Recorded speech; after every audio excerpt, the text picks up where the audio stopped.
ahora. A nosotros nos aparecía que sí, pero era sí. otra persona que estaba grabando, pero ya lo corté la grabación esa, descubrí que se puede, así que lo hice. Bueno, nada, aquí nos habíamos quedado en la clase anterior, con la entrada de Estados Unidos a la Segunda Guerra. Y bueno, vamos entonces de lleno, con algunos mapas para que nos vayamos. Perdón, pero ahora sí. no apareció el cartel de que está grabando. Y que déjame mirar, déjame confirmar que está grabando, en mi computadora está grabando. ¿Por qué no apareció el cartel que tenemos que cliquear acá que dice entendido? No sé, pero está grabando. A mí arriba está diciendo grabando. Al principio apareció, Ligia. Sí. No me sale el texto. Sí, está grabando. Está bien. Está grabando, sí. Tranquilas que está grabando, ¿ok? Vale. Entonces, vamos a empezar con esto. Les traigo algunos mapas, ¿verdad? Para que nos vayamos ubicando, porque esto es la parte de allá, de Oriente. Ok, primero que todo, hasta entonces, hasta que Estados Unidos entra en la guerra, en realidad nadie prestaba ninguna atención a lo que Japón estaba haciendo. Y les recuerdo que en clases pasadas vimos que Japón ya había tomado Manchuria y luego en el 37, eso fue en el 31, y en el 37 invade China. Pero en realidad el resto de Occidente, quiero decir Occidente menos Estados Unidos, básicamente Europa, no estaba interesada en nada de lo que pasaba en Japón. ¿Por qué? Primero porque Japón no estaba en su radar, ¿no? Eran eurocéntricos, los europeos generalmente siguen siendo eurocéntricos y no les interesa mucho lo que pasa allá en el oriente. Y además pensaban que como la Unión Soviética tenía frontera con Manchuria, en cualquier caso sería la Unión Soviética la que se interesaría y no el resto de Europa. Y la segunda cosa que asumían era que Estados Unidos se encargaría de esa área porque Estados Unidos tenía colonias en Europa también y por eso capaz que se interesan. En realidad nadie le prestó atención mucho a lo que Japón estaba haciendo. La Liga de las Naciones le puso, dijo, esto está muy mal, pero no pasó nada. Les recuerdo entonces que la Europa, Asia, esta parte de Asia estaba dividida, se la habían repartido en el reparto de colonias que hubo durante el siglo XIX y aquí lo tienen bastante clarito por colores. Como ven, lo que está en azul es lo que Estados Unidos controlaba, que son las Islas Filipinas, que las adquirió en 1898 cuando le ganó la guerra a España, adquirió Filipinas. Este pedacito que ven acá, cerca de Shanghai, es una franja de control del comercio, o sea, en el puerto de Shanghai tenían un área que ellos controlaban y eso es todo lo que tenía Estados Unidos en esta parte. Tenía algunas otras islitas, como decir Guam, pero están más apartadas. Los franceses tenían lo que llamaban ellos Indochina, ¿no? Que es hoy es Laos, Camboya y Vietnam, que es este pedacito aquí. Y acá tenían también en Shanghai, como ven, una área, es como un barrio que estaba controlado por los franceses. Los holandeses, como ven, tenían entonces esta área que es lo que llamamos las Antillas holandesas, se le llaman también, no Antillas holandesas, perdón, las islas, ¿cómo es que le llaman las? Se me acaba de olvidar, las en inglés, East Asian, no, ok.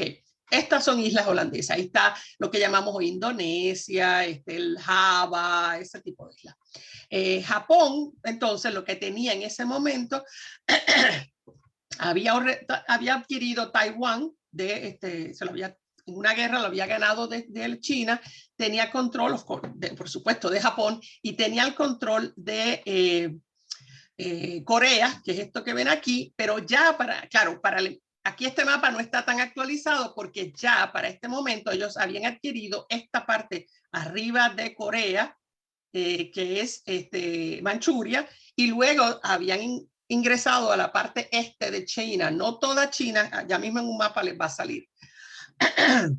Aquí ven lo que eran las colonias estadounidenses en el Pacífico en estos años. No, en aquel mapa no las veían porque están todas dispersas en el Océano Pacífico, pero en el mapa vieron que estaba esta, que son las Filipinas, ¿sí? pero las otras son las islas de Guam, que les decía que está acá, ¿sí? La isla de Wake, la isla de Midway, que está aquí arriba, las islas Marshalls, que están acá, y la isla de Pearl Harbor. La isla de Pearl Harbor no, es Hawái, que está Pearl Harbor ahí, es el puerto, pero es Hawái. De acá la ven desde otra perspectiva, para que vean la distancia que había entre Estados Unidos, que está aquí, y que Alaska, que también es parte de Estados Unidos, y acá ven lo lejos que les queda, ¿verdad? Hay todo un océano entre medio, entre Hawái, las islas que les comenté, las islas Marshall, o sea que hay un gran espacio aquí. Aquí ya lo ven más actualizado cuando ya Japón adquiere, que lo ven en amarillo, a Manchuria, y acá ven la parte de China que controlaban los japoneses, que llegaron a controlar los japoneses. Como ven, es una pequeña parte de China, pero es la parte más importante de China, ¿ok? Lo que lograron controlar, que es esta parte acá, de Beijing, Nanjing, que habíamos hablado de Nanjing. Entonces, aquí lo ven otra vez, esta parte que es la que controlan, ¿sí? Y ven dónde estaba, esto que está en anaranjado era donde estaban los comunistas chinos, tenían unas cédulas de resistencia, y lo que ven en gris es lo que estaba bajo el control de los nacionalistas chinos, que son los de Chiang Kai-shek, que sería esta parte de acá. Y esto, que es también parte de China, eso no estaba controlado por nadie más que señores de la guerra, lo que le llaman los warlords o señores de la guerra. El punto ahora, vamos a los puntos. Japón es la potencia más fuerte y más industrializada y moderna de Asia, ¿ok? Porque yo les comenté antes que fueron los que decidieron conscientemente a fines del siglo XIX industrializarse. Son los únicos que están industrializados en esa área. Producen, o sea, tienen industria de guerra, producen aviones, barcos, submarinos, tienen un ejército muy moderno porque aprendieron, copiaron de los ejércitos de los países occidentales y lo modernizaron. Le dijeron a los samuráis, chao, sí, está bueno, pero así no se pelea más. Aquí está bueno tener la katana, o sea, esa espada grande que tienen los samuráis, los luchadores samuráis, pero ahora necesitamos armas de fuego, ¿okay? Porque con katanas no vamos a ganar guerra. Otra característica muy especial de Japón es que Japón es el único de esos países que nunca ha sido colonia de nadie. Nunca. ¿Okay? Y eso les da una idea de sí mismos, de que son especiales. Podemos ver entonces, se ha llamado también el excepcionalismo japonés. Son excepcionales. En este punto de la historia son tremendamente excepcionales porque se separan en todo, en toda su forma de ver la vida y en sus experiencias y en su historia, se separan del resto de Asia. No es entonces ilógico pensar, ¿verdad? Aceptar que ellos se vieran a sí mismos como un pueblo superior y que ellos eran los que debían tener el control del resto de Asia. Resentían que todos esos lugares que les mostré acá, estuvieran en manos de europeos. ¿Por qué? ¿Por qué europeos? ¿Qué hacen los europeos aquí? Eso no está bien. Y tienen una idea un poco de que, como habíamos visto antes, que si alguien debe estar en control de Asia, debemos ser nosotros, no ningún europeo, que no tiene nada que ver con nuestras culturas. Tienen un punto ahí, ¿ves? Si deben estar bajo alguien, pues tenía más lógica que estuvieran bajo alguien más similar a ellos. Pero bueno, no deberían estar bajo nadie, ¿no? El punto es que ¿cuáles eran los problemas de Japón? Los problemas de Japón es que Japón es un conjunto de islas, ¿verdad? Acá lo vemos otra vez, es este conjunto que vemos aquí de las islas, espérate, esta cosa estoy haciendo acá, las islas que constituyen Japón, y estas islas tienen muy pocos recursos naturales, básicamente tienen arroz, un poco de arroz, tienen perlas, tienen pocas cosas, los minerales que tienen son mínimos. No es alta, es solo un 16% de todo lo que es Japón es cultivable, o sea, recursos naturales tiene pocos. Es muy pequeña, ¿verdad? Solamente 378 kilómetros, y durante la Gran Depresión sí, como todos los países industrializados, había recibido un fuerte golpe a su economía.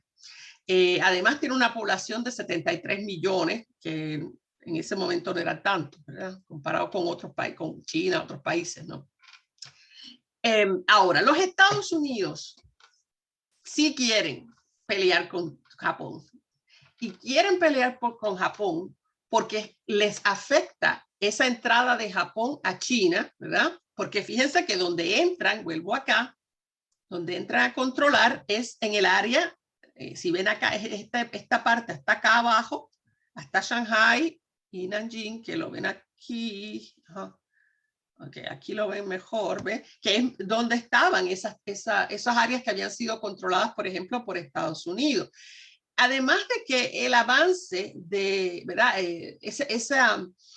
Esa industrialización y esa militarización de Japón le preocupa a Estados Unidos porque tiene intereses allí, tiene sus colonias allí, ¿sí? Esa preocupación no la tenían con Alemania porque Estados Unidos no tenía colonias en Europa, ¿no? Las colonias las tiene en el Caribe y las tiene en el Pacífico. Así que hay una preocupación de esa militarización de Japón. Y quieren detener, ¿verdad? Ese avance japonés que ya adquirió Manchuria y ya adquirió parte de China, ¿no? En la parte este de China. Así que empieza a provocar. También empieza a provocar por otra razón, es que Estados Unidos ya después que, o sea, que está Hitler en Europa, ha empezado a atacar ya atacó a la Inglaterra, ¿no? A Gran Bretaña.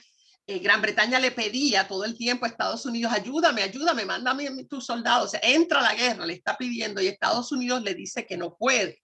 Y la razón que no puede, y esto lo he discutido antes, pero lo repito, es porque en Estados Unidos, hasta el día de hoy todavía, la política exterior en relación a guerras siempre ha sido que primero hay que ser atacado antes de entrar a una guerra. Para que Estados Unidos entre a una guerra, primero tiene que ser atacado.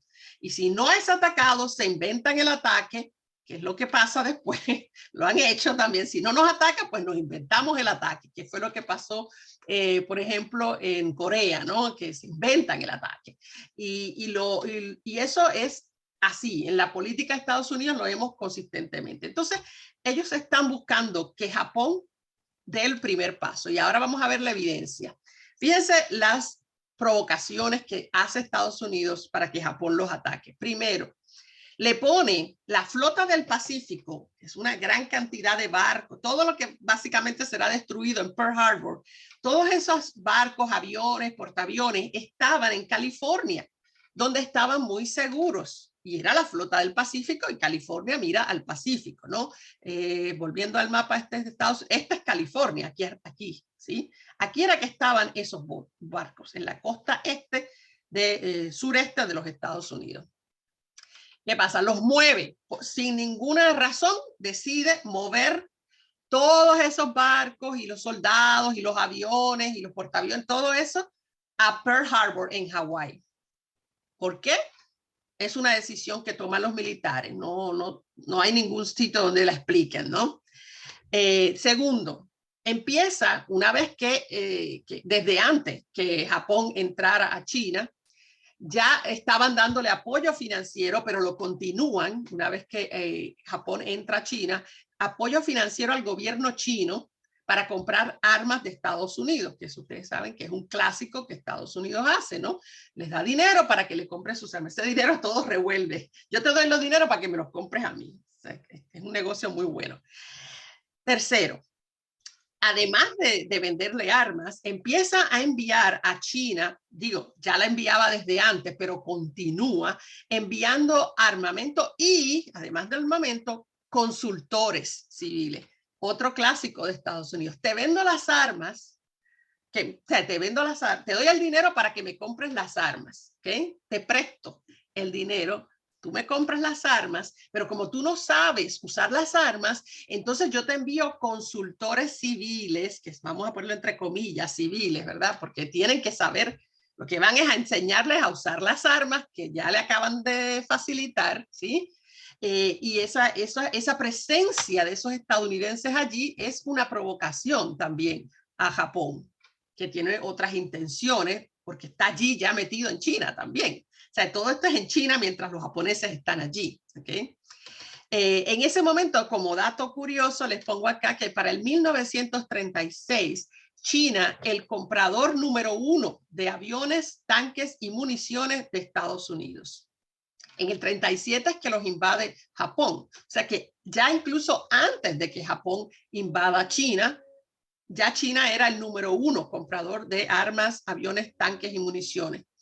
El segundo era Chile, que siempre Chile sigue comprando montones de armas. Bueno, capaz que cambia ahora, pero montones de armas a Estados Unidos. Y el tercero era Alemania. Así que el negocio es el negocio, ¿verdad? La política es la política, el negocio es el negocio. Esas tres son importantes, pero ahora voy a las dos más importantes provocaciones. La cuarta, congelaron todos los activos japoneses en bancos estadounidenses. Otra práctica muy común todavía de Estados Unidos, le congela todo el dinero que haya de Japón en bancos estadounidenses, lo que, imagínense, eso les quita el capital a Japón.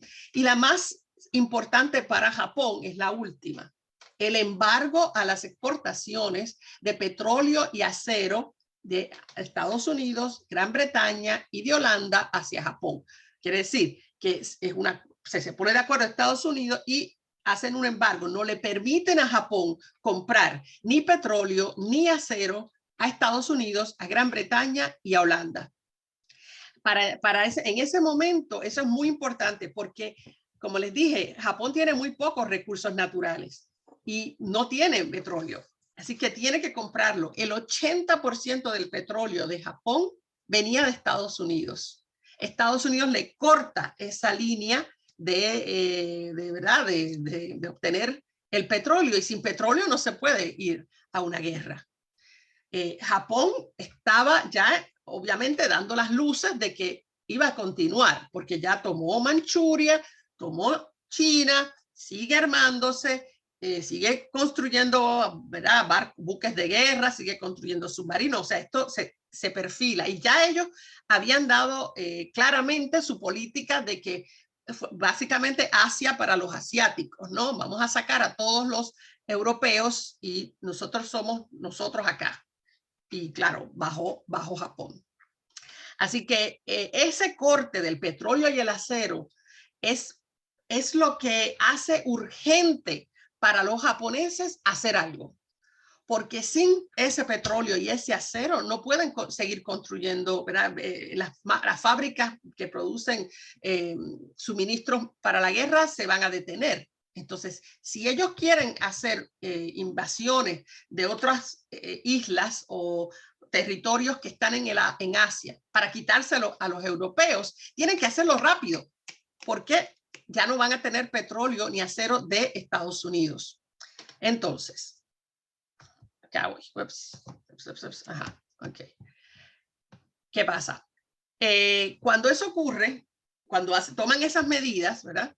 Estados Unidos le dice a Japón quiere negociar, inmediatamente quiere negociar. ¿Qué pasa? No, vamos a negociar. Estados Unidos le dice, no, yo no negocio hasta que no hagas dos cosas. La salida sales de China, te sales de Indochina, que sí, que para entre lo que están las negociaciones entran a Indochina también. Al momento en que Hitler toma Francia, Japón, dándose cuenta que ya no tiene el problema o sea, ya Francia ha sido tomada, la mitad por lo menos, por los alemanes, así que ellos tienen como que la luz verde y se meten en Indochina. Y Francia no puede proteger Indochina porque está la mitad tomada, ¿no? No tiene los recursos para proteger Indochina. Bueno, les dice, te sales de China, te sales de Indochina y rompes ese pacto tripartita que tienes con Italia y con Alemania. Hirohito no está dispuesto a hacer eso, pero está dispuesto a negociar, a hablar. Y entonces Hirohito envía a un grupo de diplomáticos japoneses a Washington para continuar las negociaciones. Y van a continuar esas negociaciones. Y cuando ocurre el ataque de Pearl Harbor, todavía están en negociaciones. O sea que eso fue básicamente una gran sorpresa en ese sentido solamente, pero no en todos los sentidos, como vamos a ver. Aquí ven lo que les había dicho. Japón había invadido Indochina y aprovechando que Alemania estaba tomando imperios, él empezó a tomar acá, ¿no? Entonces toma la Indochina francesa. Después seguirá tomará Holanda, cuando Hitler tome Holanda, agarra las islas holandesas. Según Hitler va tomando las metrópolis, Japón va ocupando sus colonias en ese mar, en ese océano Pacífico. Y según las va obteniendo de ellas lo que necesita para continuar la guerra. Por ejemplo, el petróleo lo va a obtener de las islas holandesas.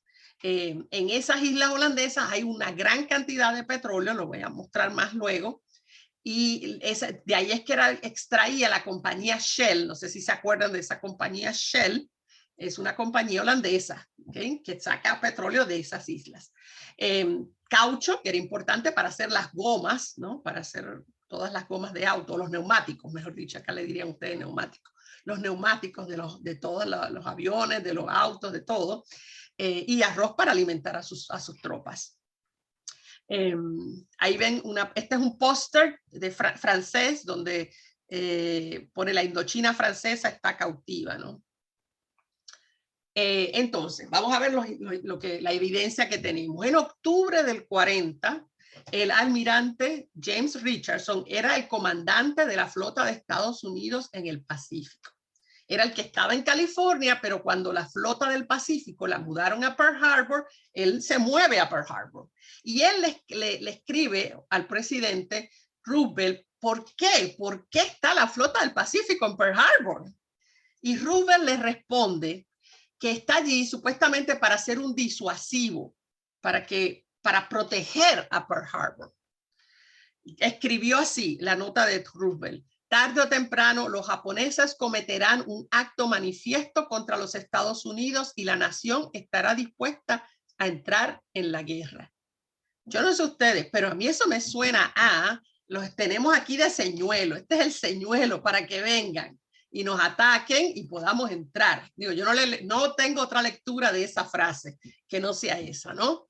Roosevelt entonces también, él grababa cintas de audio en su oficina, en el despacho Oval, y hay una grabación del 4 de octubre que dice: este país está listo para apretar el gatillo si los japoneses hacen algo, y el momento puede estar llegando. Y los alemanes o los japoneses harán alguna tontería que nos pondrá dentro. Otra vez, esa práctica de Estados Unidos necesita ser atacado antes de entrar, ¿ok? Así que está hablando de eso. Llegamos entonces a enero del 41. El 24 de enero, el embajador de Estados Unidos en Tokio escribe en su diario personal: en esta ciudad corren muchos rumores sobre el plan de los japoneses de embarcarse en un ataque sorpresa a gran escala a Pearl Harbor. Por supuesto, he informado a mi gobierno. Y 3 días después, el embajador Gru envía un despacho al Departamento de Estado. Mi colega peruano le dijo a un miembro de mi personal que las fuerzas militares japonesas planeaban, en caso de problemas con Estados Unidos, intentar un ataque masivo sorpresa en Pearl Harbor usando todas sus instalaciones militares. Esto es enero del 1941. El ataque será el 7 de diciembre de ese año. Pero estamos viendo que casi un año antes ya se sabe que va a haber un ataque a gran escala en Pearl Harbor, ¿sí?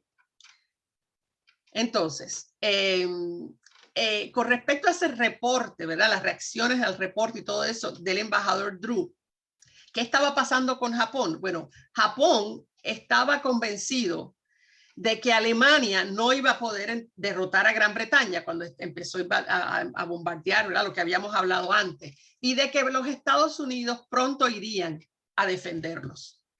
Claro, están equivocados. Estados Unidos no va a entrar a defenderlo hasta que no sea atacado.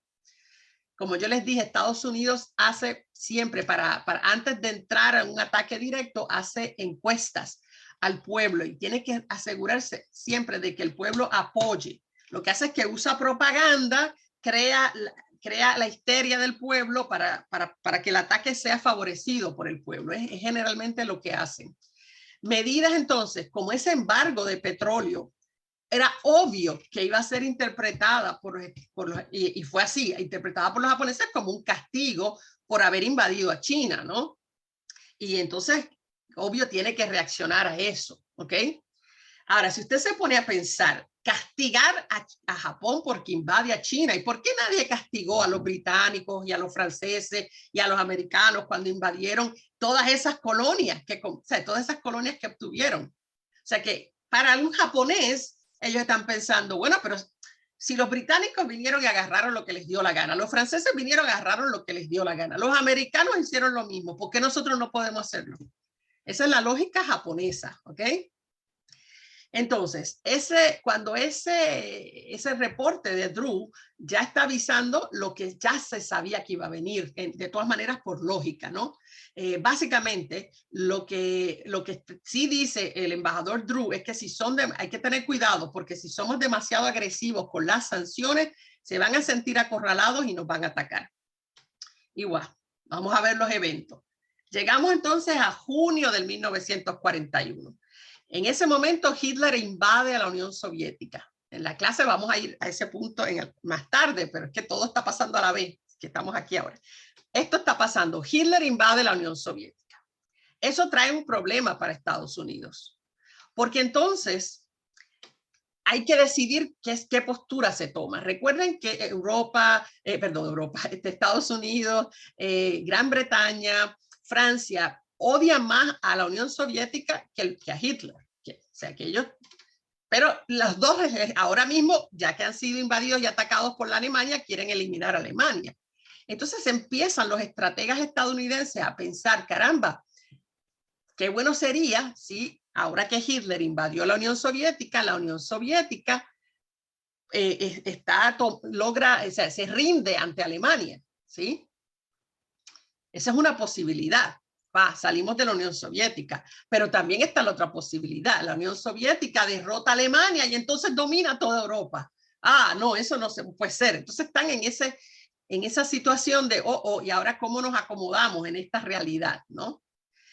¿Qué ocurre? Fíjense que al día siguiente de la invasión de Hitler a la Unión Soviética, el secretario de Interior de los Estados Unidos, Harold Ickes, no sé cómo es que se dice, escribe en su diario: el embargo de petróleo a Japón podría generar una situación que haría fácil entrar en esta guerra y evitaríamos las críticas que hemos recibido como aliados de la Rusia soviética. ¿A qué se refiere? Bueno, de ese momento de duda, los estrategas dicen, espérate, vamos a tener que aliarnos con la Unión Soviética, porque ya estaban todos siendo atacados por Alemania, ¿no? Entonces, se están convirtiendo en nuevos bandos, al bando de Gran Bretaña, Francia, Holanda, ¿verdad? Los países que han sido invadidos, Noruega, se une ahora la Unión Soviética, que ha sido atacada también por los alemanes. Y si Estados Unidos entra a ayudar a Gran Bretaña, va a tener que ayudar a la Unión Soviética también, porque están en el mismo bando, ya se estaban haciendo alianzas. Así que, ¿cómo le explican a los estadounidenses que de pronto son amigos de los rusos, que ahora los rusos son amigos nuestros, cuando hasta ayer le decíamos que eran malos, que eran comunistas?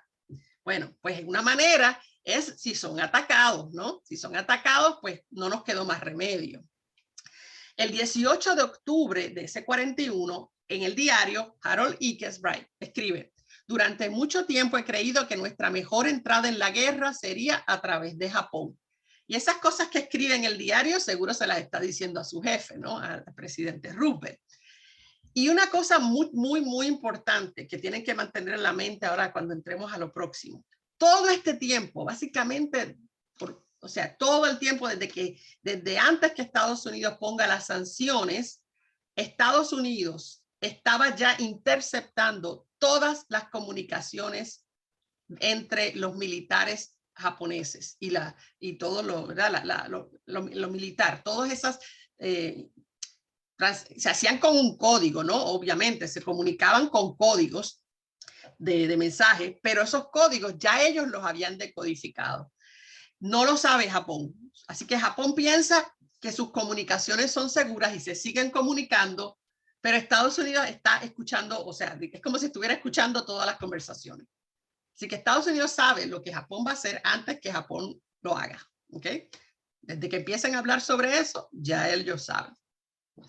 Entonces, los registros navales que fueron publicados recientemente muestran evidencia de que entre el día 17 y el 25 de noviembre del 41, entre esos días, la Armada de Estados Unidos había interceptado 83 mensajes que Yamamoto estaba enviando. Yamamoto es el que dirige toda la operación japonesa del ataque a Pearl Harbor. Y Yamamoto, todos los mensajes, 83 mensajes que envió en esos días, todos fueron interceptados y leídos por Estados Unidos. Cable tras cable está siendo interceptado y ellos están viendo claramente que los japoneses se están preparando para un ataque y que se dirigen, esos portaaviones y todo eso se van dirigiendo hacia Hawái. ¿Ok? El 28 de noviembre, recuerden, el ataque es el 7 de diciembre. Ese 28 de noviembre, de pronto, 12 de los buques de guerra más modernos que estaban en ese grupo de buques que estaban ahí en Pearl Harbor, los sacan de Pearl Harbor y dejan los más viejos. Los más modernos buques de guerra los sacan y los llevan a la isla de Wake. Y el resto se queda ahí. Fíjense esto, el ataque va a ser el 7 de diciembre. Este es el periódico de la isla de Hilo, que es parte de Japón. Ahí lo ven, el Hilo Tribune Herald. Y en ese periódico, fíjense, el día 30, aquí ven la fecha, es un domingo, el domingo antes del ataque. Noviembre 30, 1941. ¿Y cuál es el titular? El titular es Japón, puede ser que Japón ataque este fin de semana. Hasta los periódicos en Hawái estaban esperando el ataque. ¿Okay? Mientras tanto, los japoneses están en Estados Unidos tratando de negociar. ¿Okay? Siguen la negociación, no han dejado de negociar los que están en Washington. ¿Okay? Entonces, el 1 de diciembre, 6 días antes del ataque, el presidente Roosevelt le da una orden al almirante Kimmel y al teniente general Short de que no pongan en alerta Pearl Harbor, ¿verdad? Todos esos buques que están allí, que no estén en alerta, porque, y escribió, los Estados Unidos desean que Japón cometa el primer acto manifiesto. Y entonces no van a estar en alerta, a pesar de todo, a pesar de que hasta el periódico está diciendo que los japoneses los van a atacar, no lo van a poner en alerta. El 2 de diciembre, ¿okay? El ataque es el 7, la inteligencia del ejército de Estados Unidos intercepta un mensaje al cónsul de Japón, a su cónsul en Hawái, ¿verdad? Hablando sobre, verificando si estaban los portaaviones de Estados Unidos en el puerto, confirmando. El 5 de diciembre, ya 2 días antes, sacan otros 9 buques de guerra, los envían a la isla de Midway. El resto los dejan allí. El 6 de diciembre, el día antes del ataque, vuelven a leer otro mensaje codificado y Harry Hopkins, que era uno de los asesores más cercanos a Roosevelt, propone atacar primero a los japoneses. Él le dice a Roosevelt, caramba, debemos atacarlos primero. Y el presidente le dice, eso está en su biografía, no podemos hacer eso. Somos una democracia y un pueblo pacífico. Así que hay que mantener obvio que hay que mantener esa imagen. Somos un pueblo pacífico. Nosotros atacamos cuando nos atacan primero. Así que, ahí salió eso en inglés, perdón que eso esté en inglés. Ok. Así que no puede entrar como agresor si es que quiere que el pueblo estadounidense los apoye, porque recuerden que hablamos la clase pasada que hay un movimiento fuerte que cree que Estados Unidos no se debe meter en ninguna guerra. Así que para convencer a esa gente tienen que ser atacados primero. Y ustedes me dirán, bueno, si los militares saben que tienen pocos recursos, si saben que comparado con los recursos de Estados Unidos tienen muy poco, ¿por qué atacan? ¿Por qué los atacan si saben que Estados Unidos tiene tanto poder? Varias razones. Esto ha sido súper analizado. Estas son las razones que se han analizado. Si esperan mucho, se van a quedar sin petróleo, porque le cortaron 80% del petróleo que estaban adquiriendo, ¿no? Si le dan más tiempo, si esperan más, entonces los americanos y los británicos se van a ir fortaleciendo militarmente más, y entonces más difícil va a ser ganarles en una guerra. Es un poco esa teoría del que el que da adelante da dos veces, ¿no? Tenía mucha confianza en el poder militar de su flota. Confiaban y la verdad que tenían una muy poderosa flota. Reconocen que están cortos de recursos y por tanto no pueden jugársela a una guerra larga porque le preocupa que no tengan recursos para una guerra larga. Entonces tienen la ilusión de que si hacen un gran ataque fuerte, capaz que logren que Estados Unidos se rinda. Y precisamente en caso de una guerra larga, necesitarían, como ponen ellos en sus registros, apoderarse rápidamente de las áreas militares importantes del enemigo y de las fuentes de materiales al comienzo de la guerra para poder usar eso contra el enemigo. Tenían, como estaba la flota del Pacífico entera, si eliminan la flota del Pacífico, le va a tomar tiempo a Estados Unidos reponer toda esa flota. Están contando con eso y ahí tenemos la ventaja y podemos empezar a controlar más y más, ¿verdad? Posesiones acá en el Pacífico y hacernos más poderosos. La guerra en el Pacífico va a ser súper difícil para la gente que no es del Pacífico. ¿Por qué? Porque es un clima, como luego verán varias veces en la guerra de Corea, la guerra de Vietnam, es muy difícil ganar una guerra para los no regionales del Pacífico, porque el clima es muy caluroso, muy húmedo, mucha lluvia, cuando llueve, llueve y llueve por días y días, tormentas y tifones, que es como le llaman a los huracanes. No tiene una infraestructura buena, así que las carreteras son un desastre, los puentes no son firmes y son arrastrados con frecuencia hacia mucha lluvia.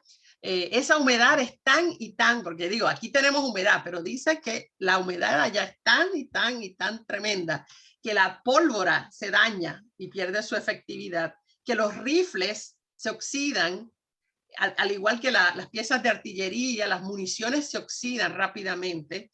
Dicen que hasta los lentes, los que usaban lentes, se les empañaban los lentes y no podían ver. Las baterías en cualquier equipo que funcionara con baterías se les agotaban rápidamente. Y si a eso añadimos, para decir solo una de las cosas, porque ahí hay cocodrilos, ahí hay tigres, ahí hay montones de animales venenosos, encima están los mosquitos del paludismo y de la malaria, o sea, eso, pelear allí no está fácil. En mi país diríamos, pelear ahí no es cáscara de coco. Así que eso está complicado. Los soldados japoneses, para muchos todavía dicen que son los más duros, los más resistentes de la guerra y luchan, como ellos son, los japoneses creen en la reencarnación, ¿no? Como la mayoría de los orientales creen en la reencarnación. Eso les da un poder tremendo, porque no tienen miedo de morir, porque van a reencarnar. Y si mueren defendiendo a Japón, van a reencarnar súper bien en la próxima vida. O sea que no hay ese temor a la muerte que tiene un cristiano. ¿Ok? Además, cuando ellos luchan, o sea, el oriental tiene, y el oriental de allá, quiero decir, tiene una conexión en su vida diaria con sus antepasados, ¿sí? Y con los que le vendrán después de él. Y cuando lucha para defender la honra de los antepasados y de la de los que le sigan después a él. Es una cosa muy potente en la mente de un soldado japonés. Cuando ellos atacan a muerte, ¿ok? De hecho, lo que se llaman los ataques Banzai, ¿de qué es que se trata? Ellos gritaban, cuando iban al ataque, ese ataque Banzai, ellos gritaban Banzai y iban al ataque. ¿De qué se trata? Cuando se les acababan las municiones de cualquier arma que tuvieran, agarraban lo que tuvieran, o sea, la bayoneta del rifle, si era lo que tenían, un palo, lo que fuera, y se lanzaban así, cuerpo a cuerpo, a tratar de matar tantos enemigos como fuera posible, antes de morir ellos. Ellos saben que van a morir y su propósito es matar tantos como puedan antes de que los maten a ellos. O sea, es otra mentalidad totalmente. Su meta, de hecho, era matar por lo menos 10 enemigos antes de morir. Y entonces se sentían que, ok, está bien, me puedo morir ahora.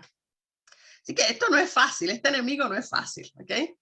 Miren las instrucciones que le daban a los soldados japoneses en el cuartel general. Hay unos libritos, estos de unos libritos que le daban, unos manuales que estudiaban.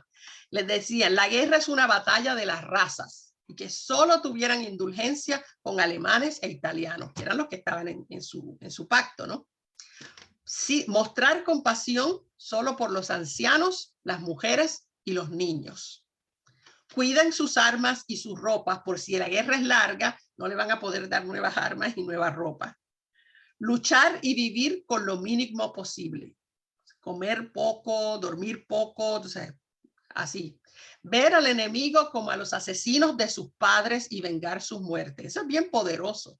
Si tú miras al enemigo como el asesino de tus padres, sí, vas a sacar fuerza para atacar con todo, ¿no? Y les dicen que como los occidentales son gente superior, pero en realidad son muy afeminados y cobardes, no les gusta pelear bajo la lluvia o cuando hay niebla o por la noche. Así que los soldados japoneses deben atacar especialmente por la noche, cuando esos occidentales no puedan defenderse, ¿no? Así que tienen esta imagen de que ellos son superiores definitivamente a los occidentales y que los van a poder vencer por esa superioridad. Hay un arma secreta, que como siempre me gusta traerle cosas curiosas, hay un arma secreta que los soldados japoneses utilizaban y se llama el seninbari. O la traducción sería el cinturón de las 1000 puntadas. Es un cinturón que llevan en el cinto, por supuesto, y esos cinturones se los hacían sus familiares, a cada soldado. La creencia era que si el soldado usaba ese cinturón y el cinturón había sido hecho correctamente, no podría ser tocado por las balas. ¿Cómo se hace? Ahí los ven, los cinturones. ¿Se fijan en las puntaditas? Se supone que la mujer, la que lo fue, obvio, es una mujer la que va a ser puntada, porque en esa época iba a ser una mujer.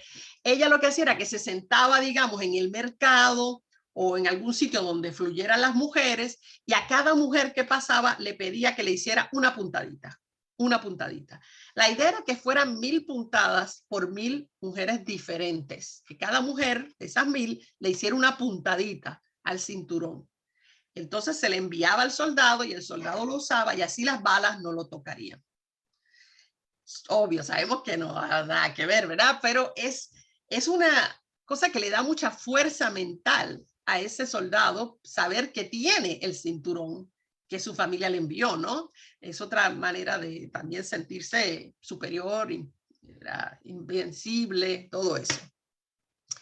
Entonces, volviendo a Pearl Harbor, ¿no? La estrategia que tiene que ven aquí, que es el almirante Isoroku Yamamoto, que había estudiado en los Estados Unidos. Yo creo que les había dicho antes que a fines del siglo XIX, el emperador Meiji mandó una serie de personas a estudiar en Europa y en Estados Unidos para aprender de lo que ellos hacían y regresar a Japón y así modernizar Japón. Pues él había estado en Estados Unidos, creo que estudió en Harvard, si no me equivoco. Y entonces, el plan que él hace es el siguiente: todos son aviadores diestros, estricto silencio. Una vez que empiece el plan de ataque, va a haber estricto silencio por si acaso los estaban escuchando. Calculan, ¿verdad? Con los mapas y con la meteorología, que tuvieran buen tiempo, y deciden que van a estar el reabastecimiento de gasolina lo van a hacer en el mar gracias a esos portaaviones que tienen, y contaban con la suerte. Usted verá, ¿y por qué suerte? Bueno, él era un aficionado a juegos de azar. Jugaba en los casinos. Cuando vivió en Estados Unidos, jugó mucho en los casinos y le encanta eso y le encantaba apostar, y él sí apuesta a la suerte también. A las 7:15 del 7 de diciembre del 41 empieza el ataque. ¿Por qué les pongo 7 y entre paréntesis 8? Porque allá en las Filipinas era el 8 de diciembre. Hay una diferencia de horarios, ¿sí? Así que en Estados Unidos se registra como 7 de diciembre, pero en Pearl Harbor es 8 de diciembre. en la madrugada, ¿verdad? En la mañanita, a las 7:15 de la mañana de un domingo. Y no están en alerta, así que todo el mundo estaba tranqui, ¿verdad? De pronto, una estación de radar móvil que estaba en Oahu reporta que hay un vuelo inusualmente grande de aeronaves, ¿ok? Y como, o sea, normalmente hubieran mandado una alerta, pero como les habían dicho que no estaban en alerta máxima, pensaron, deben ser bombarderos americanos B-17. O sea, no se imaginan los que están en el radar que hay una posibilidad de un ataque, porque esa información nunca les llegó a ellos. Ellos no están en alerta y nadie les dijo que se preparaba un ataque, aunque lo sabían. Y ahí empieza el ataque, ¿ok? Es un ataque impresionante. Ahí ven algunas de las fotos. Ya les digo cuántos aviones atacaron y todo eso. Una vez que el ataque termina, ¿no? Es un ataque que dura unas cuantas horas, 1 o 2 horas, y sale el mensaje que tenían que enviarle a Yamamoto, porque están en silencio, silencio, silencio. Lo único que iba a romper el silencio era Tora, Tora, Tora, que en realidad quiere decir tigre, tigre, tigre, y esa era la clave para que Yamamoto supiera que sí se logró el ataque y que sí fue exitoso. El ataque es completamente exitoso. Ahí lo ven desde arriba, un poco lo que fue quedando en esa bahía. Este es el avión, el barco USS Arizona. Ese se va completo al mar.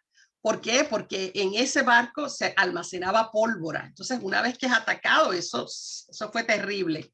Mueren 1.100 de los 1.400 tripulantes, mueren en el ataque, y ese barco se va al fondo, ¿verdad?, de la bahía y de Pearl Harbor. Y hoy en día está ahí. Si usted va a Hawái, usted puede ver el barco. Está ahí con los muertos adentro, porque nunca lo sacaron, no se podía. De pronto, o sea, están en ataque, no, hay una guerra ya, o sea, no había tiempo para eso. Este es el lugar, este es el memorial del USS Arizona, y tiene una sección por debajo del agua con cristales donde la gente puede ver el barco. Sale entonces, este es el periódico de Honolulu, guerra, ¿verdad? Oahu es la isla donde está Pearl Harbor. Oahu es la isla donde está. Dime, Lucía. Ligia, Sí. Roosevelt había dicho que él no podía intervenir porque era demócrata. Y pacífico. Y bueno, y el tema es que no daban la alerta para que los estadounidenses, digamos, no atacaran primero a Japón, que fueran atacados. Ahora, sacrificaron a su propio pueblo, ¿no? Porque todos los de Pearl Harbor que murieron, Sí. o sea, murieron a sabiendas de que iban a morir. Digo, no fue ajusticiado de alguna manera, o procesado de alguna manera, después en la historia, ¿no? ¿Qué pasó? ¿No tuvo un juicio por eso? No hubo. De hecho, para el tiempo que pudiera haber habido un juicio, él ya estaba muerto, de todas maneras, sí. Y se consideró siempre un héroe, porque él fue el que logró que supuestamente, ¿verdad? Estados Unidos piensa que ellos ganaron esta guerra, los estadounidenses piensan todavía que ellos ganaron la guerra. Yo pienso diferente, y muchos historiadores piensan como yo, que fue la Unión Soviética. Los dos también, obvio, no es que no fue importante lo que hizo Estados Unidos, pero el sacrificio que hicieron los soviéticos es mucho mayor que el sacrificio que hicieron. En ese punto es como lo veo yo. No que uno ganó o el otro ganó, sino que el que más perdió fueron los rusos. Pero hubo... ganaron en territorio. ¿Quién? Los rusos. Sí, y los estadounidenses ganan, al principio sí, todos ocupan Alemania, pero después se salen, eso por unos años, y luego se sale todo el mundo.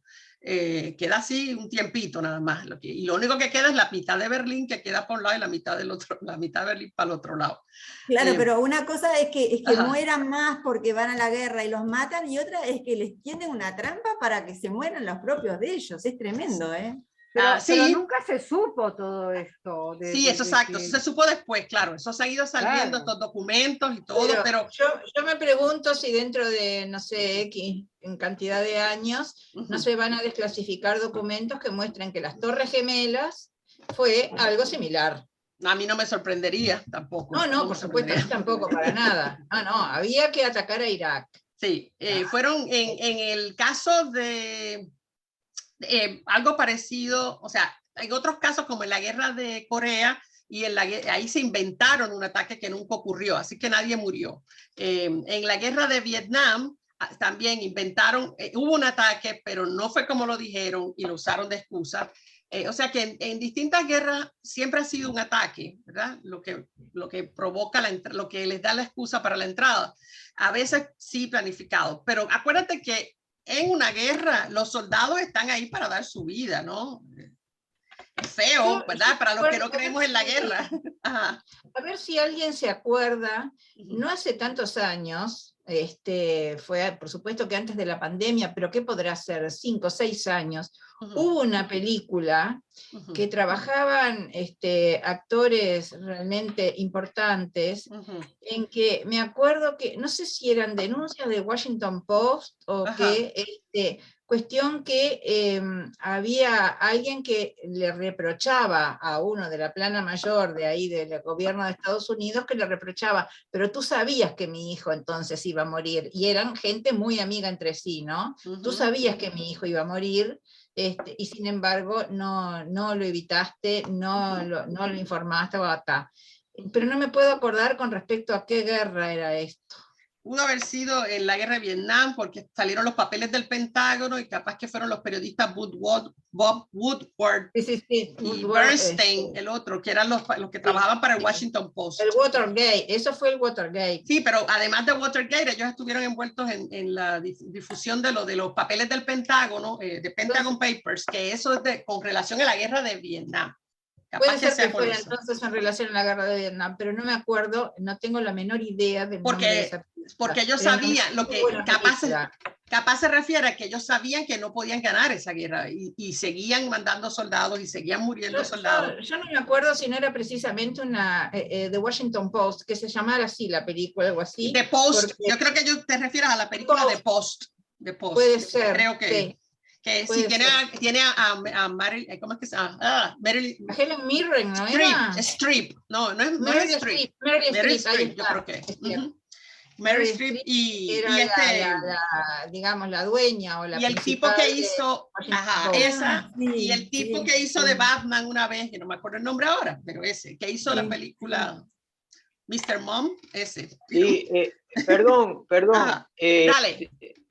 Espérate, dame un segundo, ya déjame hablar, que Rubén está esperando, ya mismito voy contigo, ¿ok? Que fueron de tema. Sí, el ministro, perdón, Pero aguanta, Rubén.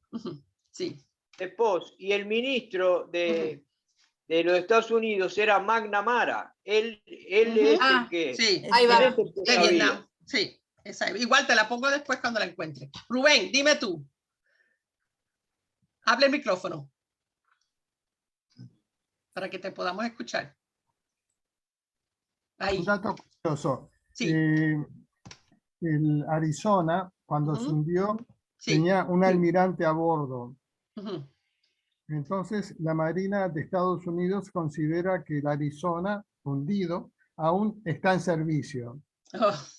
Y me tocó ver desde ese monumento, que es precioso y muy fuerte, me tocó ver cómo entraba un barco de guerra a la bahía y toda la tripulación se cuadró en cubierta saludando al Arizona. Fue una escena muy fuerte. Qué interesante. Wow. Bueno, gracias. Ok, bueno, después del ataque lo que quedaron fueron los fierros quemados. Hay una película que se llama Pearl Harbor, pero dicen que es mala. No sé si con Ben Affleck, sé que es muy mala. Y el ataque dura a 3 horas.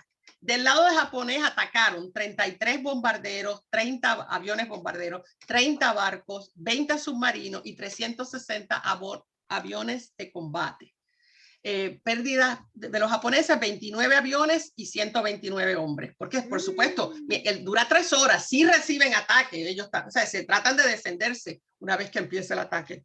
Estados Unidos pierde 8 navíos de guerra, 3 barcos cruceros, 4 barcos de guerra, 4 barcos, 1.881 aviones y 2.400 soldados y marineros muertos, más 2.300 heridos.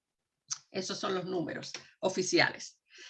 Ahí Roosevelt, con ese ataque tan fuerte, al día siguiente, el 8 de diciembre, está frente al Congreso pidiendo que declaren la guerra, porque el presidente no puede declarar guerras, tiene que declararla el Congreso. Y así el Congreso declara la guerra, aprueba la declaración de guerra, y ahí es que él da el famoso discurso que dice que este es un ataque no provocado y cobarde, y que es un día que vivirá en la infamia, ¿no? O sea, él lo dice así con este tono: a day that will live in infamy. Y bueno, ahí empieza, ¡pum!, toda esa propaganda en los Estados Unidos, por todos lados, que todo es repetir: recuerden a Pearl Harbor, recuerden a Pearl Harbor. Es como que tenemos que, es una guerra de venganza, y va a ser una guerra de venganza hasta el final. Eso es una guerra, una manera muy eficiente de trabajar la guerra, porque la venganza es una emoción muy fuerte, ¿sí? Y ahí va a provocar eso, que la gente los hombres salgan, y las mujeres también van a firmar para unirse a ese esfuerzo militar para vengar a Pearl Harbor. Que no les ha muerto en vano. Exacto, que las muertes no sean en vano. Así que lo curioso es que para ese momento en que Estados Unidos declara la guerra, él no le declara la guerra ni a Alemania ni a Italia, es solamente a Japón, ¿ok? Sin embargo, a ese momento había ya 100 estadounidenses ya habían muerto por ataques de submarinos alemanes a barcos mercantes de Estados Unidos en el Atlántico Norte. Sin embargo, no le declararon la guerra a Alemania. ¿Por qué? Bueno, habían hecho todas esas encuestas y era muy difícil que los estadounidenses odiaran a los alemanes o a los italianos, porque había una gran población de origen alemán, otra gran población de origen italiano, y no lograban generar esas ganas de ir a pelear contra ellos. Sin embargo, con Japón sí, porque es más extraño para ellos, ¿verdad? Es un extranjero. Tan lejos. Extraño, sí. Entonces, lo curioso es que Hitler comete un terrible error, que es declararle la guerra a Estados Unidos. Estados Unidos no se la declaró. 3 días después de que Estados Unidos le declara la guerra a Japón, Hitler declara la guerra a Estados Unidos. ¿Por qué es un error? Porque ahora Estados Unidos puede atacar a Alemania. Hasta que los países no se declaran la guerra, están protegidos, ¿no? Pero una vez que se declaran guerra, pues, guerra viene, ¿no? Y Hitler tenía una pobre opinión de los estadounidenses y tenía una idea de que sería fácil vencerlos. De hecho, dijo: ¿qué son los Estados Unidos sino millonarios, reinas de belleza, música estúpida y Hollywood? Esa era su visión de Estados Unidos. Se crea entonces en Estados Unidos un comité de jefes de Estado Mayor, todos bajo el comando del general George C. Marshall, y esa prioridad, y durante toda la guerra, la prioridad de Estados Unidos va a ser Japón. ¿Verdad? Sí, van a atacar, obvio, van a entrar a Europa y todo eso por los acuerdos que tienen con Gran Bretaña, con la Unión Soviética, pero ¿cómo les diría? La prioridad siempre fue Japón. Ajá. Dime, Juan. Micrófono, Juan.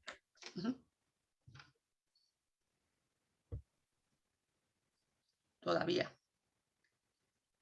Acá. Ahí está, sí. No, lo que tú decías que marcó el fin del aislacionismo norteamericano, ¿no? Eso fue contundente y la reacción pública fue unánime. Y otra cosa, ¿no? Y es que el ataque a Pearl Harbor no fue un ataque aislado, fue parte de un plan, se llamaba la Operación Sur, porque paralelamente también Japón atacó Guam, la isla de Wake, y en el transcurso de los meses, o sea, a Shanghai, a Hong Kong, se empezó a movilizar conforme un plan que tenían de expansión, o sea, sus intereses estaban, como tú decías, en Indochina, en Malasia, en Birmania, etcétera, etcétera, etcétera, ¿no? O sea, no fue una operación, es la más conocida por su repercusión, obviamente, por todo lo que movilizó, pero fue parte de un plan mayor, ¿no? Sí, a las pocas horas de atacar Pearl Harbor, estaban, estaban, era eso. Sí, lo que ellos querían era dar duro y adelante para ver si podían tener una ventaja, ¿no? En eso. Teresa, ¿tú querías decir algo o quitaste la manita? No. Ajá, ok. No. Bueno, espérate. Espérate que se me fue todo esto. Fíjense cómo entonces los estadounidenses corren a firmar, ¿no? A registrarse para ir como voluntarios a la guerra. eran largas colas de los estadounidenses, y los que no podían ir porque tenían alguna condición, le molestaba, mienten, dicen que tienen 18 cuando no los tienen para poder entrar. O sea, es como una histeria, ¿no? que ocurre en Estados Unidos. Fíjense, me pareció interesante esto que le daban a los soldados estadounidenses para que aprendieran a distinguir a un chino de un japonés. Con lo cual era muy importante porque el chino era amigo y el japonés era enemigo, ¿no? Entonces lo que dice ahí, miren lo que dice. El C, que es el chino, tiene un color bronceado, mientras que el de J, el japonés, es más claro, más como amarillo limón. Los ojos de C, del chino, son como los de cualquier europeo o americano. Yo no sé dónde se sacaron eso, pero tienen un estrabismo marcado y los japoneses tienen los ojos inclinados hacia la nariz. Una tontería total, ¿no? Miren para distinguirlo, por su en resumen, lo que dice ahí es, en resumen, identificar un japonés depende de 3 cosas: apariencia, pies y pronunciación. No, dice, no puede pronunciar nuestra L líquida, silba, hace como con cualquier sonido de la S. Casi no tiene cintura, de constitución robusta, pequeño, rechoncho. Yo he visto japoneses bien altos, barba bastante peluda, piel amarillo limón, ojos rasgados, tanga, me mató lo del G-string, ¿no? El G-string o la tanga, que es porque ellos usan ese tipo de ropa interior. Espacio ancho entre los primeros 2 dedos del pie. Yo dije, soy japonesa, porque yo tengo eso mismo. Y palmas callosas. ¿Qué es eso? Bueno, estaban perdidos con ellos los estadounidenses, no sabían cómo distinguirlos en realidad. Todavía no saben distinguir un filipino de un chino, de un coreano, de nada. Entonces, ahora el problema que va a tener Estados Unidos después de esto, y todos los países de los aliados, era tornar al enemigo en amigo, ¿verdad? Respecto a la Unión Soviética, porque ahora van a estar peleando del mismo lado de la Unión Soviética. Para eso van a tener que usar mucha propaganda que les voy a mostrar luego, presentando a Stalin como un tipo buena gente, le llamaban el tío Joe, y tú sabes, tienen que cambiar esa imagen porque si no, no había apoyo, ¿no? Y otro problema que tuvieron fue Charles de Gaulle, porque Charles de Gaulle siempre fue un problema para Estados Unidos. Él no era sumiso con los Estados Unidos. Y dijo Franklin Delano Roosevelt, de Gaulle quiere lograr un gobierno unipersonal en Francia. No puedo imaginar un hombre del que desconfíe más. De Gaulle dijo, en el fondo los políticos estadounidenses daban por sentada la eliminación de Francia. Él creía que a los estadounidenses le importaba un pepino la eliminación de Francia. Y el gran choque ocurre específicamente cuando Estados Unidos quería que estas islitas, hay unas islitas que la ven aquí en este mapa, que están cerca de Estados Unidos, bueno, en realidad cerca de Canadá, pero también cerca de Estados Unidos, son unas islitas bien pequeñitas que se llaman Saint-Pierre y Miquelon, ¿ok? Y ellos querían, Estados Unidos, que le dieran esas islitas, control sobre las islitas durante la guerra. Y de Gaulle se negó a cederle el control de las islas. Así que eso fue el choque tremendo ahí. Ya no confiaron más, ya los estadounidenses ya no confiaron más en de Gaulle. También había desconfianza entre Estados Unidos y Gran Bretaña, lo cual muchas personas piensan, pero ¿cómo? Si hablan el mismo idioma, son medio primos, ¿no? Bueno, lo que pasa es que Estados Unidos piensa que el único interés de Gran Bretaña es mantener su imperio y que en realidad no le importa más nada, mientras que Gran Bretaña le molesta la actitud de Estados Unidos, que está siempre condenando el imperialismo, pero Estados Unidos tiene colonias. Entonces le dicen, ¿pero qué es eso, no? Así que hay unos choques y no confían. De hecho, vamos a ver después que cuando Gran Bretaña tiene nueva información que ayudaría a Estados Unidos, no se la pasa rápidamente a Estados Unidos. Lo mismo Estados Unidos. No se confían totalmente, no confían uno en el otro totalmente.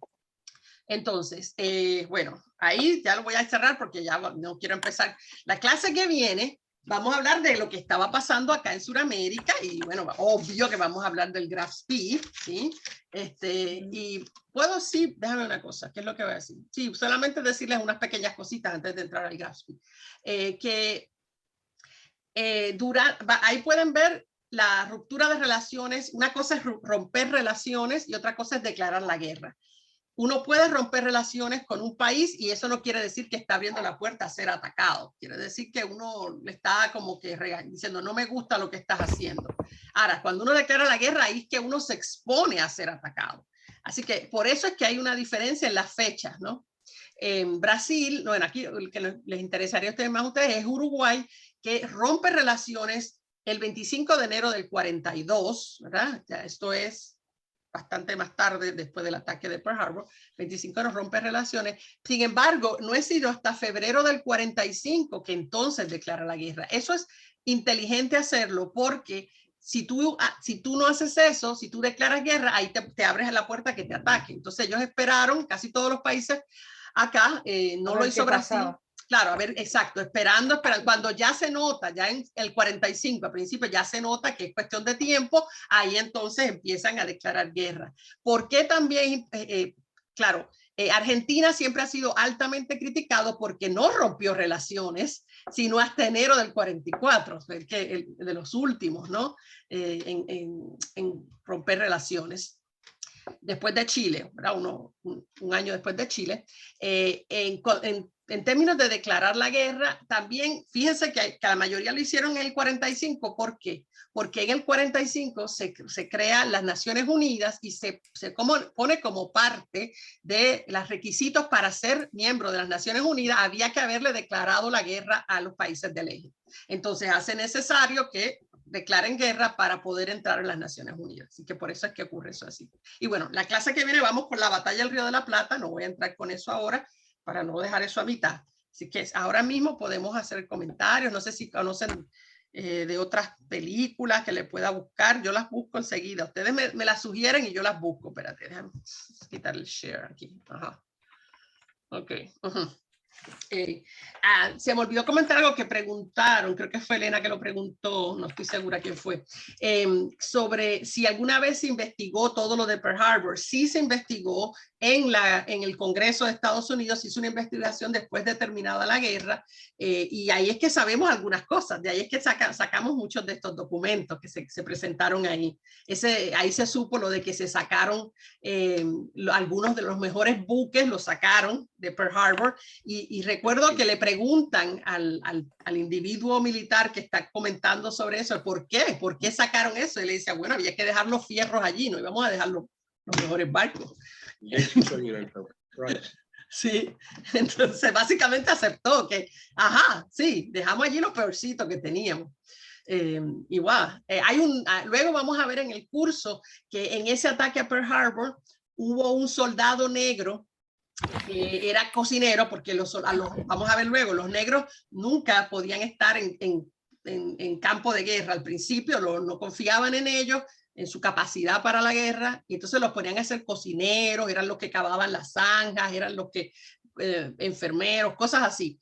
Y entonces este hombre negro, que era cocinero del barco, cuando empieza el ataque, corre, agarra una de las armas que tenía el buque para protegerse y empieza a disparar y a proteger a los soldados para que pudieran escapar, los que pudieran, y se convierte en un héroe de guerra. Y es el primero héroe de la guerra negro. Fue ahí en Pearl Harbor que surgió. Y fue una sorpresa, ¿verdad? Porque ellos pensaban que los negros eran cobardes, que no iban a pelear, que y al final, bueno, vamos a hablar después sobre eso, que no solo eso, sino que hubo todo un grupo de pilotos, ¿no? Negros del Tuskegee, que se llamaban el grupo Tuskegee, que también fueron héroes de la guerra. Pero eso es uno de los temas que vamos a ver luego cuando entremos en otros temas de cómo se peleó y cómo se vio desde casa, ¿no? Cómo se vio la guerra desde cada país. Vamos a hablar sobre eso. Ajá, Rubén, dígame. Ese marino negro que disparó, sí. Tiene un nombre muy particular. Como Dorothy, creo que se llama Dorothy. Daisy. Ah, Daisy, era un nombre de mujer. Daisy. No sé, sí, lo tengo por ahí. Y lo que tú mencionaste, después tú lo verás, un famosísimo escuadrón de pilotos negros. Sí. Los aviadores no los aceptaban de ninguna forma hasta que se transformaron en héroes de guerra, sí, porque protegieron brillantemente los bombarderos sobre Alemania. Se llamaban los Red Tails. Eran aviones P-51 con la cola roja. Yo sé que eran, se llamaba el Tuskegee, algo Tuskegee, no me acuerdo ahora, pero Todo, los comandantes oficiales eran todos negros. Sí. Y Sí, porque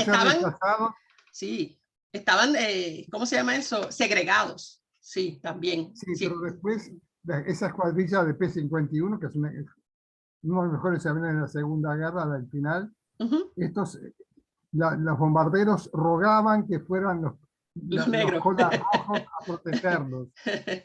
Sí, bueno, en esta guerra es la última guerra en que los soldados americanos van a pelear totalmente segregados los negros de los blancos.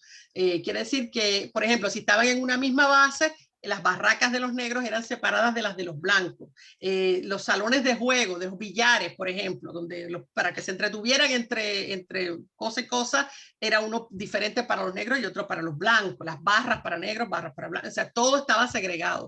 Es la última guerra porque en el 51, cuando después que termina la guerra, se va a decretar, el presidente firma una orden para que se termine la segregación de los negros en el ejército, ¿no? Pero igual siempre más o menos, nos van poniendo más o menos.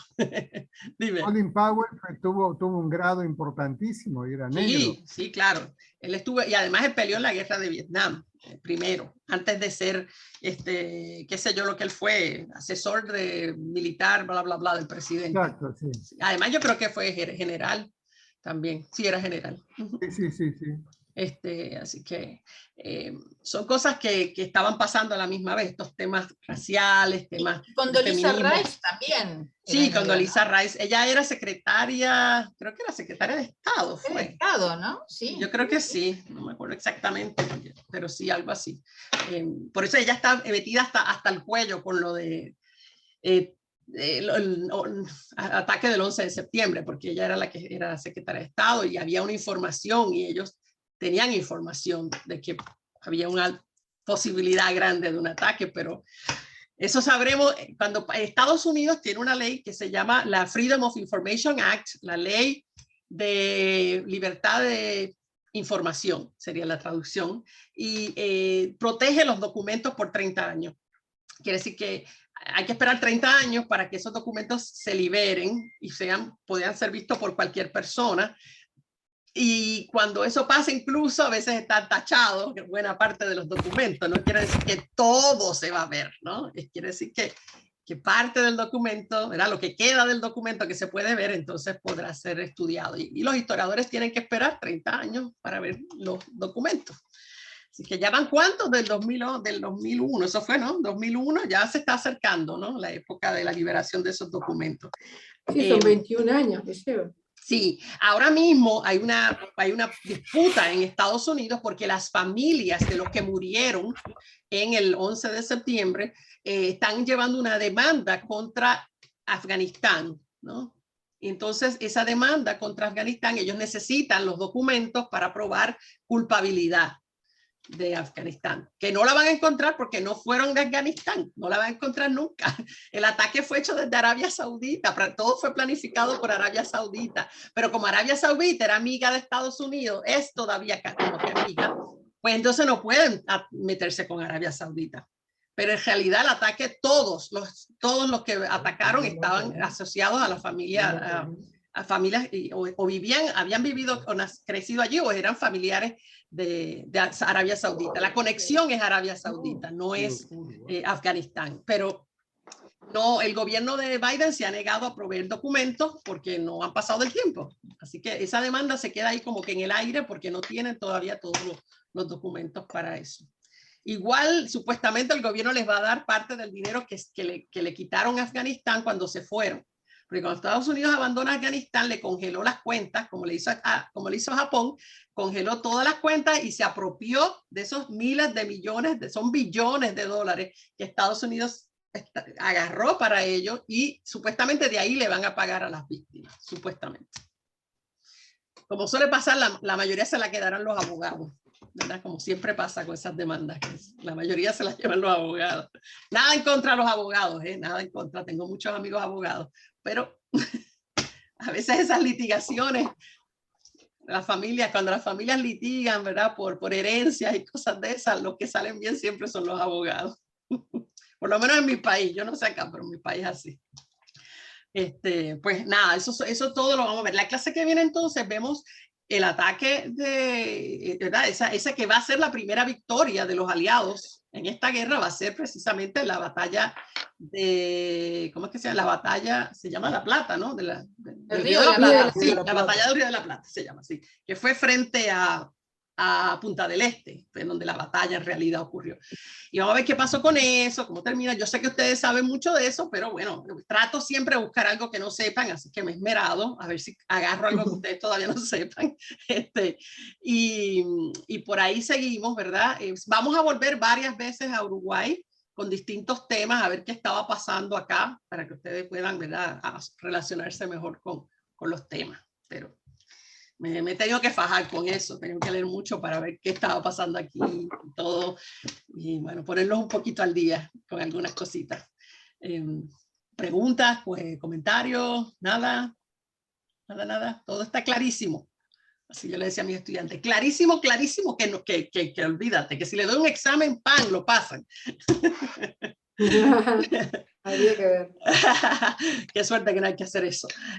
Bueno, nos vemos entonces la semana que viene, que tengan linda semana. Gracias. Muchísimas gracias. Y nada, Igualmente. que estén muy bien. ¿Okay? Gracias igualmente. Gracias. Chao, chao. Gracias. a ustedes. Buena semana. Chao, chao. Bye. Chao.